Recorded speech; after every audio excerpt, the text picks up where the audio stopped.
Si tenemos los ojos en Jesús, a te levadia animam meam, oculi mei semper ad Dominum, como nos dice este tercer domingo de Cuaresma, entonces no los podremos tener, según prometimos el día de nuestro santo bautismo, en Satanás, en sus pompas y en sus obras. Era mudo aquel hombre del que expulsó Jesús el demonio. Ciertamente seríamos los más ciegos y desgraciados de los hombres si, rodeados como estamos de enemigos que trabajan furiosamente por perdernos y que son muy superiores a nosotros en fuerza y en destreza y en medios, no solo minimizásemos, sino que de una manera absolutamente ilusoria negásemos su existencia, pues tal que así es como viven hoy no solo multitudes de hombres, sino una incomprensible mayoría de católicos, como si el demonio no existiese. Y este es el gran logro de Satanás, al que nombra Jesús en el Evangelio muchas docenas de veces, tantas como aquellas en las que avisa del peligro de la condenación eterna del infierno. 2 puntos de doctrina, 2 dogmas de fe, 2 verdades que es preciso creer para salvarse y que vienen hoy negadas o ninguneadas o silenciadas en la mayoría, no solo de los púlpitos, sino de las cátedras sedicentes católicas, y que constituyen una laguna clamorosa en la otrora oratoria sacra de nuestros pastores y en la Iglesia en general. Y claro, dejamos el campo fácil al enemigo de las almas. ¿Se trata de explicar el pecado en nosotros mismos o en los demás? Hablemos entonces de inclinación intrínseca al mal o de un mal uso de nuestra libertad, pero no veamos, no hay necesidad de llegar a tanto, que en nuestras prevaricaciones interviene un agente malvado, como le llamó Pablo VI, pervertido y pervertidor, aquel malvado que no puede amar, le llamaba Teresa de Jesús. ¿Dónde quedan entonces las páginas del Génesis, al comienzo mismo de la Escritura Santa, que nos describen que el tentador astuto causó la ruina del género humano, induciendo a nuestros primeros padres a rebelarse contra Dios? ¿Qué hacemos con la narración de los 3 evangelistas sinópticos que recordábamos el primer domingo de Cuaresma, presentándonos a Satanás con la osadía blasfema de tentar al Hijo de Dios encarnado, llevándole por los aires hasta el pináculo del templo, y después la cantidad de episodios evangélicos en los que aparece nuestro Redentor divino, librando a los posesos, incluso en el caso de aquel que estaba asediado por una legión entera de espíritus infernales, a los que Jesús mandó a una piara de cerdos que se despeñaron al lago de Genesaret. Estos y otros 1000 episodios han de constituir, como toda la Sagrada Escritura, el fundamento de nuestra fe. Entonces seguiremos diciendo que es un cuento, una invención de la Iglesia oscurantista para atenazar las conciencias.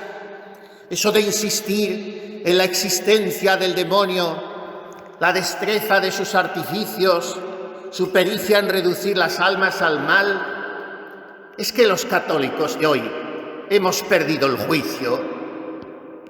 Y mientras las gentes incultas y desnortadas acuden cada día más a consultas sacrílegas de brujas ridículas, de echadores de cartas, de lo que antes se llamaban castizamente vedores, y estos no son más que empleados de Satanás, porque estas consultas paganas y supersticiosas son en realidad una forma de espiritismo, que es una forma de satanismo. No hablemos de la posesión diabólica, sobre la cual habría mucho que decir también en estos tiempos. Durante varias décadas, después de haberse introducido el modernismo en la Iglesia, todo esto se miró con una sonrisa irónica, hasta que, no hace mucho tiempo, los obispos han empezado a convencerse de la necesidad de nombrar exorcistas en sus diócesis.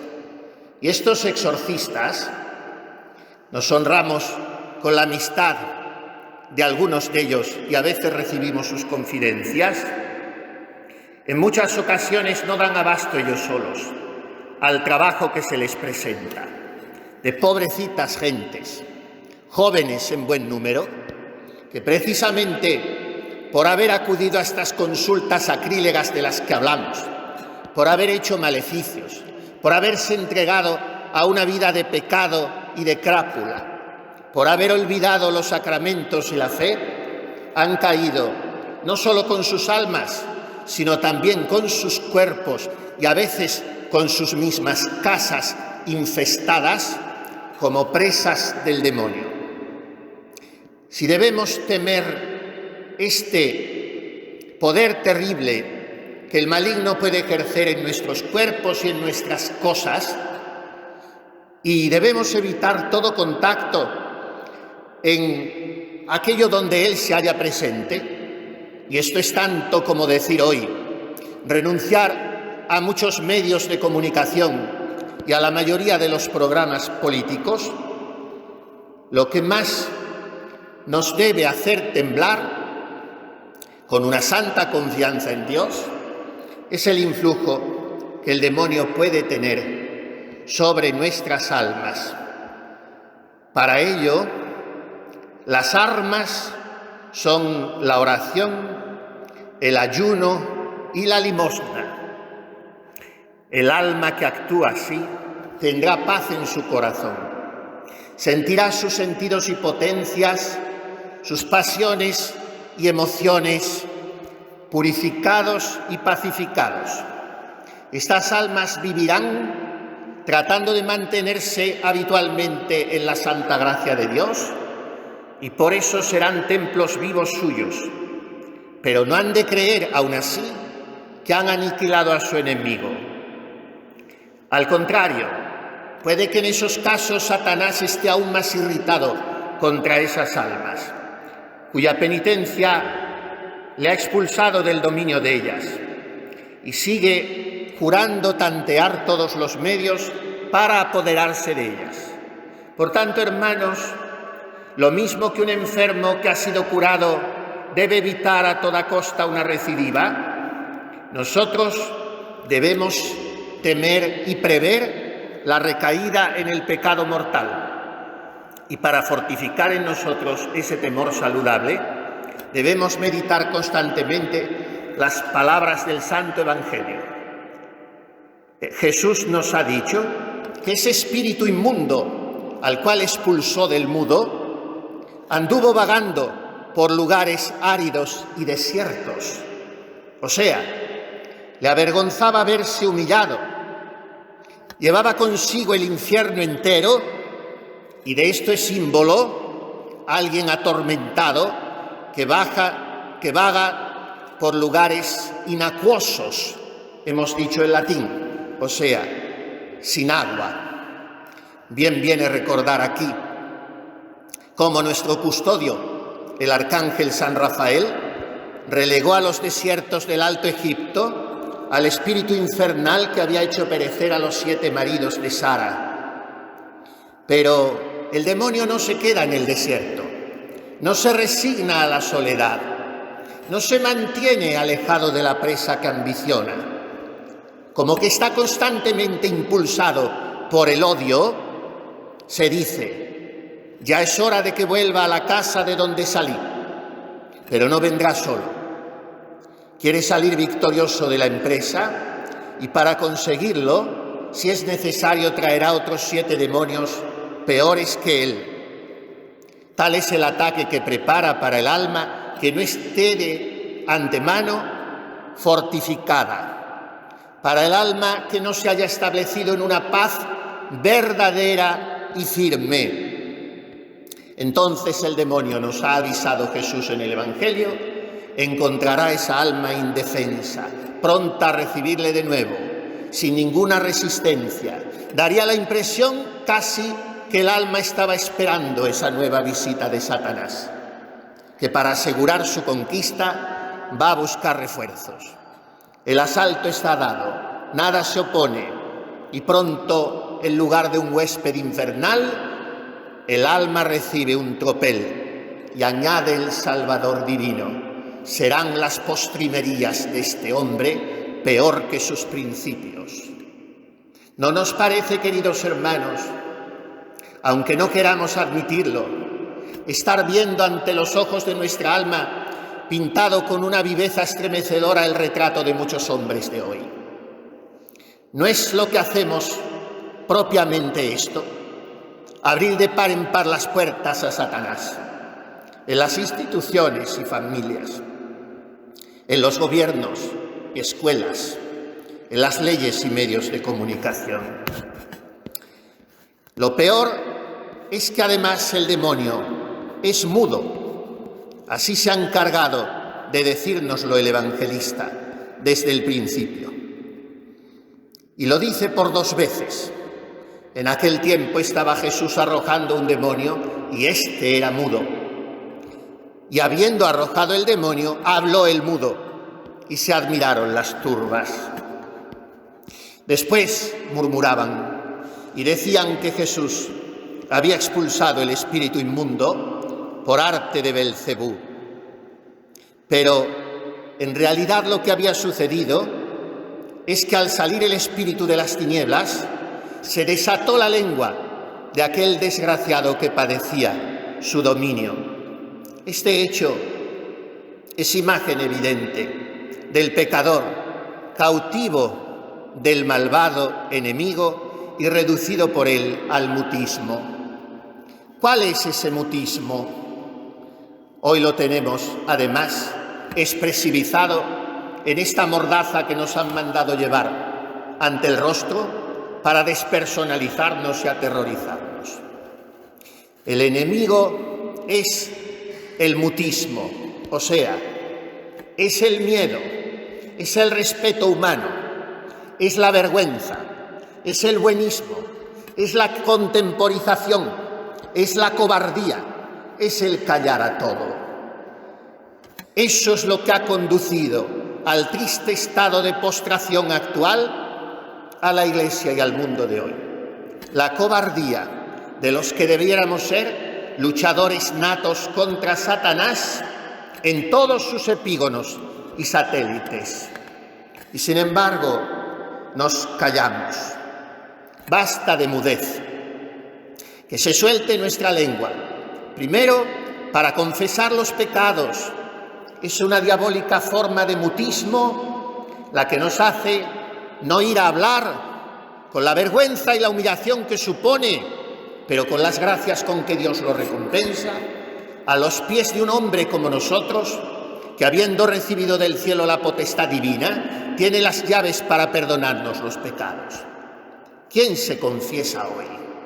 Mientras que se observan las filas de comulgantes que van y extienden sus manos como el que fuese a tomar una galleta en la merienda de la casa del vecino. Pero, ¿dónde están los que van al confesonario? ¿Dónde están los que sueltan su lengua para decir: he pecado, Dios mío, perdóname? Padre, necesito su exhortación y su estímulo, ponga usted la penitencia que considere oportuna y que sea un poco fuerte y medicinal para que mi conversión sea expresiva y sincera.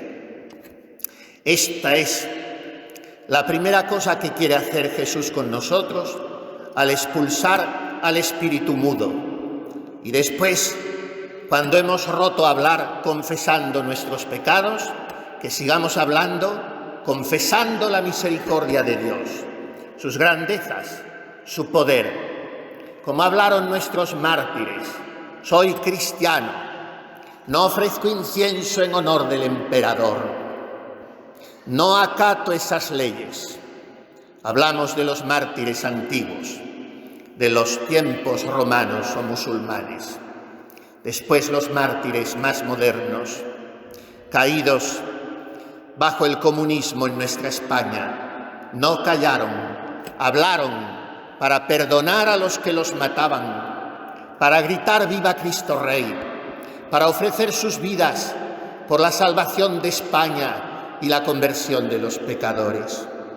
Los santos no nos enseñan a callar. Los santos nos recuerdan esta palabra de Jesús: quien no está conmigo, está contra mí.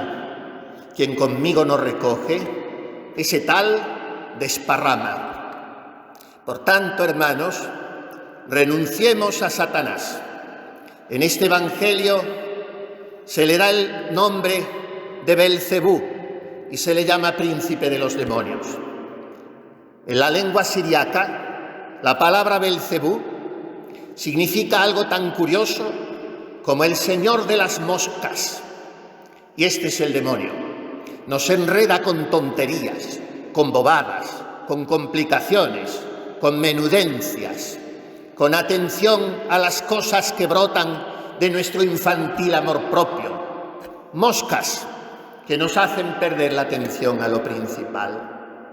Encomendémonos a la celestial vencedora de todas las batallas de Dios, la mujer que con su planta purísima pisa y aplasta la cabeza de la serpiente, aquella que vestida de sol, coronada por 12 estrellas y con la luna a sus pies, ha derrotado y derrotará a Satanás. María Inmaculada, que bien la honró, aquella mujer sencilla del pueblo que ha servido de broche a la narración evangélica de hoy. Así dijo, entre la multitud, gritando para que la oyera bien, aquel hombre hermoso como una columna tallada, de cuyos labios se derramaba la gracia: Jesucristo bendito, el más hermoso de los hijos de los hombres. Y aquella mujer, para piropearlo a él, sabiendo que lo más dulce que iba a resultar a los oídos del Hijo sería una alabanza a la Madre, exclamó así: Beatus venter qui te portavit, et tu veraque subsisti. Bienaventurado el vientre que te llevó y los pechos que te dieron de mamar. Cuánto queremos a la Santísima Virgen. Ella nos lo ha dado todo porque nos ha dado a Jesús. Y ella quiere derrotar al demonio en nuestra vida. También a San José bendito, celestial patrono de la Iglesia universal, abogado en todo, porque como nos recuerda Santa Teresa de Jesús, si a otros santos Dios les ha dado gracia para socorrer en una necesidad, de este bendito Padre y Señor mío, San José, tengo experiencia que socorre en todas. Pues también a él, al final de sus letanías, le invocamos así: Terror demonum, terror de los demonios, ruega por nosotros. A María y a José pedimos hoy esta gracia, en el Ecuador, como estamos ya, de este tiempo penitencial de la Santa Cuaresma. Que no seamos mudos, que confesemos nuestros pecados, que alabemos a Dios, que defendamos a Cristo Rey y a su Iglesia, que vivamos en la paz de su gracia santificante. Entonces el demonio no tendrá nada que ver con nosotros, y ya que no estaremos contra Cristo, estaremos, y así se lo prometemos, siempre con Él. Así sea.